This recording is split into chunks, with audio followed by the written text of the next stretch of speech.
Good morning class. आज हम करेंगे हिंदी का पार्ट नंबर 12 जिसका नाम है एक पत्र पुत्री के नाम। बेटी इंदिरा इंदिरा गांधी आपको पता तो होगा, तो उनके पिता जो थे, ठीक है, वो अपनी बेटी को पत्र लिख रहे हैं। बेटी इंदिरा, मैं आज तुम्हें प्राचीन काल की सभ्यता का कुछ हाल बताना चाहता हूँ। वो बोल रहे हैं अपनी बेटी को कि मैं तुम्हें पुराने समय की सभ्यता का कुछ हाल बताना चाहता हूँ, लेकिन इसके पहले हमें ये समझ लेना चाहिए कि सभ्यता का अर्थ क्या है। वो बोल रहे हैं लेकिन इससे पहले तो हमें ये पता होना चाहिए कि सभ्यता का अर्थ क्या होता है।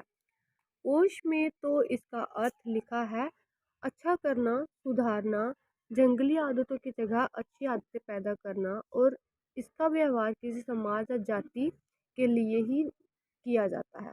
कहता है कि मतलब ऐसे तो इसका अर्थ ये है कि अच्छा करना मतलब अच्छे काम करना, सुधारना, ठीक है, जंगली आदत मतलब बुरी आदतों की जगह अच्छी आदतें पैदा करना, ठीक है, मतलब कहता है, और इसका व्यवहार जो है ये किसी समाज जाति के लिए ही किया जाता है, मतलब समाज या जाति के लिए किया जाता है। किसका? सभ्यता का मतलब सभ्यता जो है ये समाज और जाति के लिए होती है, ठीक है। आदमी की जंगली दशा को जब वह बिल्कुल जानवरों जैसा होता है, बर्बर बर्बरता कर कहते हैं। कहते हैं कि आदमी की जंगली दशा मतलब जब आदमी जो है वो जानवर के समान हो जाता है, बिल्कुल जानवरों की तरह करता है, मतलब वो हरकतें करता है, तो उसे हम क्या कहते हैं कि ये क्या है, उसकी बर्बरता है, ठीक है। सभ्यता बिल्कुल उल्टी चीज है। कहते हैं सभ्यता जो है वो इससे क्या है, बिल्कुल अलग है, उल्टी है। हम बर्बरता से जितना ही दूर जाते हैं उतना ही सभ्य सभ्य होते जाते हैं। कहता हम कि बर्बरता से जितना हम दूर जाएंगे, बुरी आदत से हम जितना दूर जाएंगे उतना ही हम सभ्य होते जाएंगे, मतलब सभ्यता हमारे अंदर उतनी ही आती जाएगी। लेकिन हमें ये कैसे मालूम हो कि कोई आदमी या समाज जंगली है या सभ्य? कहते हैं लेकिन हमें कैसे पता चलेगा कि समाज या कोई आदमी जो है, कोई इंसान सभ्य है या फिर जंगली है, बुरा है, ये हमें कैसे पता चलेगा? यूरोप के बहुत से आदमी समझते हैं कि हम ही सभ्य है और एशिया वाले जंगली हैं। कहते हैं यूरोप के लोग कुछ समझते हैं कि वही सभ्य हैं, एशिया वाले क्या हैं, सारे जंगली हैं, मतलब बुरे हैं। क्या इसका ये अर्थ है कि यूरोप वाले एशिया और अफ्रीका वालों से ज़्यादा कपड़ा पहनते हैं? कहते हैं कि इसका मतलब ये है कि क्या यूरोप वाले एशिया वाले और अफ्रीका वालों से क्या करते हैं, ज़्यादा कपड़ा पहनते हैं? लेकिन कपड़े तो जलवायु पर निर्भर करते हैं। कहते हैं लेकिन कपड़े जो हैं वो तो जलवायु पे निर्भर मतलब क्लाइमेट पे डिपेंड करते हैं, ठीक है, जलवायु पे डिपेंड करते हैं। ठंडे देश में लोग गर्म देश वाले जैसे कपड़े पहनते हैं, ठीक है। तो क्या इसका अर्थ ये है कि जिसके पास बंदूक है वह निहत्थे आदमी से अधिक मजबूत है और इसीलिए ज्यादा सभ्य है? कहते हैं कि जैसे ठंडे देश वाले लोग होते हैं वो क्या करते हैं, मतलब गर्म कपड़े पहनते हैं। कहते क्या हम इससे ये समझें कि भाई जिसके हाथ में बंदूक है वो ज्यादा स्ट्रांग होता है और जिसके हाथ में नहीं होती वो स्ट्रांग नहीं होता? चाहे वह ज्यादा सभ्य हो या ना हो, कमजोर आदमी उससे ये नहीं कह सकता कि आप सभ्य नहीं है। अरे चाहे वे ज्यादा सभ्य हो या ना हो, कोई भी कमजोर आदमी उसको ये बात नहीं बोल सकता कि आप सभ्य हैं या नहीं हैं। कहीं मजबूत आदमी जलाकर उसे गोली मार दे तो वह बेचारा क्या करेगा? कहते हैं फिर अगर जिसके हाथ में बंदूक है, अगर कोई उसको बोल देगा कि भाई आप सभ्य नहीं हैं, आप जंगली हैं, तो वो गुस्से में आकर अगर उसको गोली मार देगा तो वो क्या कर सकेगा? दूसरा तो मर गया बेचारा। मुझे मालूम है कि कई साल पहले एक बड़ी लड़ाई हुई थी। कहते तुम्हें मालूम है? कहते सॉरी, तुम्हें मालूम है कि बहुत साल पहले क्या हुआ था, एक बहुत बड़ी लड़ाई हुई थी, दुनिया के बहुत से देश उसमें सम्मिलित थे और हर एक आदमी दूसरी ओर के ज्यादा से ज्यादा आदमियों को मार डालने की कोशिश कर रहा था। और हर एक आदमी क्या कर रहा था, दूसरे देश के मतलब अपने अपोजिट वाले को क्या कर, ज्यादा से ज्यादा आदमियों को मारने की क्या कर रहा था, कोशिश कर रहा था। अंग्रेज जर्मनी वालों के खून के प्यासे थे। कहते अंग्रेज जो थे वो क्या कर, जर्मनी वाले जो थे उनके खून के प्यासे थे, मतलब उनको मारना चाहते थे। और जर्मनी अंग्रेजों के खून के प्यासे थे और जर्मनी वाले अंग्रेजों के खून के प्यासे थे। इस लड़ाई में लाखों आदमी मारे गए और हजारों के अंग भंग हो गए। कहते इस लड़ाई में क्या हुआ कि लाखों की तादाद में लोग मारे गए और कईयों के अंग जो थे वो ही नष्ट हो गए, मतलब अंग वगैरह ही कट गए। कोई आधा हो गया, कोई लूला हो गया, कोई लंगड़ा हो गया, मतलब कोई अंधा हो गया, कोई किसी की आंखें चली गई, किसी की टांगें चली गई, ठीक है। तो ऐसे क्या हो गए, सभी का कुछ ना कुछ मतलब ऐसे नुकसान हो गया, कहीं तो मारे ही गए, जान से ही मारे गए, ठीक है। तुमने फ्रांस और दूसरी जगह भी ऐसे बहुत सी लड़ाई के जख्मी देखे होंगे। कहते तुमने फ्रांस में भी जो लोग हैं, ठीक है, उनमें लड़ाई में हुए जख्मी लोगों को देखा होगा।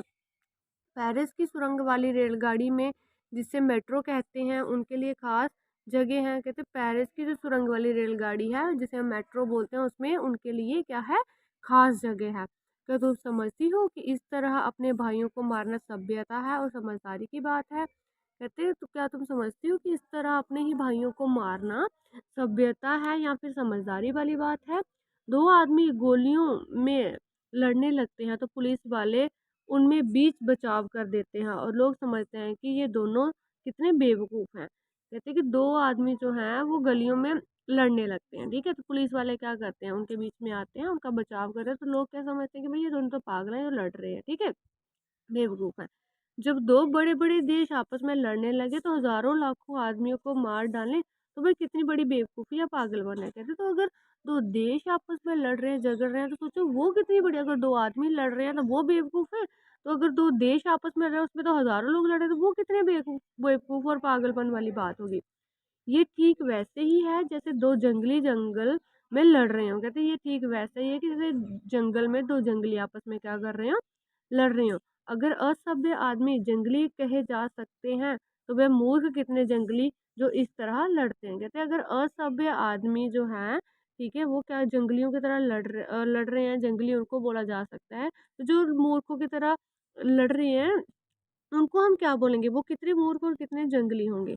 अगर इस दृष्टि से तुम मामले को देखो तो तुरंत कहोगे कि इंग्लैंड, जर्मनी, फ्रांस, इटली और बहुत से दूसरे देश जिन्होंने इतनी मार काट की जरा भी सभ्य नहीं है। कहते हैं अगर तुम इस नज़रिए से देखोगी तो तुम्हें पता चलेगा, ठीक है, कि जर्मनी, इंग्लैंड, फ्रांस, इटली और बहुत सारे दूसरे देश हैं, ये क्या है, सारे असभ्य हैं, क्योंकि इन्होंने इतनी ज़्यादा लड़ाइयाँ की हैं, ठीक है, ज़रा भी ये सभ्य नहीं है, इन्होंने लोगों को क्या किया है, मारा है। फिर भी तुम जानती हो कि इन देशों में कितनी अच्छी-अच्छी चीज़ें हैं और वहाँ कितने अच्छे-अच्छे आदमी रहते हैं। कहते फिर भी तुम ये जानती हो कि वहाँ पे कुछ लोग ऐसे भी हैं जो अच्छे हैं और वहाँ पे कितनी अच्छी-अच्छी चीज़ें भी हैं। अब तुम कहोगी कि सभ्यता का अर्थ समझना आसान नहीं है, ये बहुत ही मुश्किल मामला है। कहते हैं कि अब तुम बेटी ये बोलोगी कि सभ्यता का मतलब समझना आसान नहीं है, ये बहुत क्या है, मुश्किल वाला काम है। अच्छी-अच्छी इमारतें, अच्छी-अच्छी तस्वीरें, किताबें और तरह-तरह की दूसरी और सुंदर वस्तुएँ अवश्य ही असभ्यता की पहचान है। कहते हैं अच्छी-अच्छी इमारतें, बड़ी-बड़ी बिल्डिंग्स होगी, बड़ी-बड़ी तस्वीरें होंगी, अच्छी-अच्छी किताबें, ठीक है? तरह-तरह की दूसरी और सुंदर चीज़ें जो हैं, कहता है अवश्य ही ये क्या है, असभ्यता की क्या होती हैं, पहचान होती है। लेकिन एक भला आदमी जो स्वार्थी नहीं है और सबकी भलाई के लिए दूसरों के साथ मिलकर काम करता है, सभ्यता की इससे बड़ी पहचान है। कहते हैं बाकी अगर दूसरी ओर देखें तो अगर एक आदमी है जो सबका भला करता है, सबके लिए अच्छे काम करता है, दूसरों की भलाई करता है, ठीक है, मिलकर रहते हैं, वो इंसान हम बोलते हैं कि वो क्या है, सभ्यता की है सबसे बड़ी पहचान है, ना कि बिल्डिंग्स, इमारतें, तस्वीरें, किताबें सभ्यता की पहचान होती हैं। मिलकर काम करना अकेले काम करने से अच्छा है। कहते बेटी मिलकर काम करना क्या होता है, अच्छा होता है एज कम्पेयर टू अकेले काम करना, और सबकी भलाई के लिए एक साथ मिलकर काम करना सबसे अच्छी बात है। और कहते हैं कि सबकी भलाई के लिए एक साथ मिलकर काम करना ये सबसे क्या है, अच्छी बात है।